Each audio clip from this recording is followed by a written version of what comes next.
Bonjour et bienvenue en ce jour du 14 juillet 1789. La guerre fait rage dans les villes de Paris. Le peuple se bat contre l'armée royale. De nombreuses personnes jonchent le sol pavé de Paris. Mais cela a un rapport avec le défilé du 14 juillet et de la fête nationale? Je vous répondrai oui sans aucune hésitation. Mais cela ne s'est pas fait du jour au lendemain. La célébration de la fête nationale ne remonte pas à la victoire des armées révolutionnaires de 1789. Pour commencer, la fête nationale remonte à une tradition républicaine de 1880, soit un siècle plus tard. C'est l'occasion d'un défilé militaire sur les Champs-Élysées en présence du président de la République et de tous les corps armés, ainsi que d'un feu d'artifice et d'un bal populaire dans toutes les villes. Tout commence donc le 14 juillet 1789 par la prise de la Bastille. C'est le massacre des troupes royales et de la tête du gouverneur plantée à un pic. Aussitôt la prise de la Bastille effectuée, elle devient un symbole fort de la victoire sur le despotisme. Cependant, un entrepreneur s'empresse de détruire la Bastille. Les pierres deviennent vite des objets de collection et de culte. Un an plus tard, les Français choisissent le premier anniversaire de ce jour pour célébrer le triomphe pacifique de la Révolution par la grande fête du Champ de Mars. Y participent plus de 260 000 Parisiens ainsi que le roi, la reine et des délégués de tous les départements. Cette fête de la Fédération consacre le succès éphémère de la monarchie constitutionnelle et de l'union de tous les Français. La célébration du 14 juillet est ensuite délaissée au profit de multiples commémorations révolutionnaires. Par exemple, l'anniversaire du premier Vendémiaire en 1 de la République,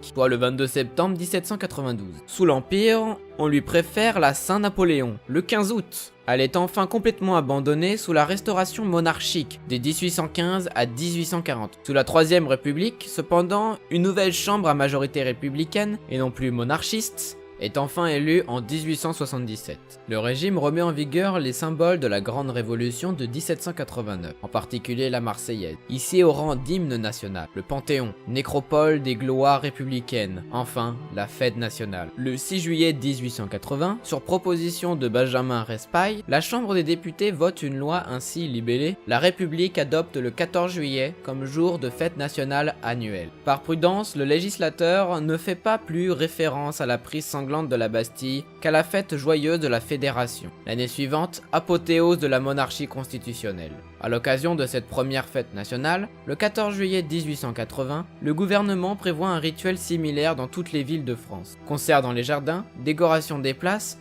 et des rues, feux d'artifice, etc. Mais la manifestation la plus spectaculaire se déroule sur l'hippodrome de Longchamp, près de Paris, devant pas moins de 300 000 spectateurs avec une revue militaire et la remise de nouveaux drapeaux à l'armée par le président de la République, Jules Grévy. Le premier président de la conviction républicaine après Napoléon, Adolphe Thiers et Patrice de Marc-Ahon. La revue militaire se déroule les années suivantes sur les Champs-Élysées, afin de manifester avec toujours plus d'éclat la volonté de revanche sur la défaite de 1870 et de 1871. Le comble de la ferveur patriotique est atteint le 14 juillet 1919 avec le défilé de la victoire.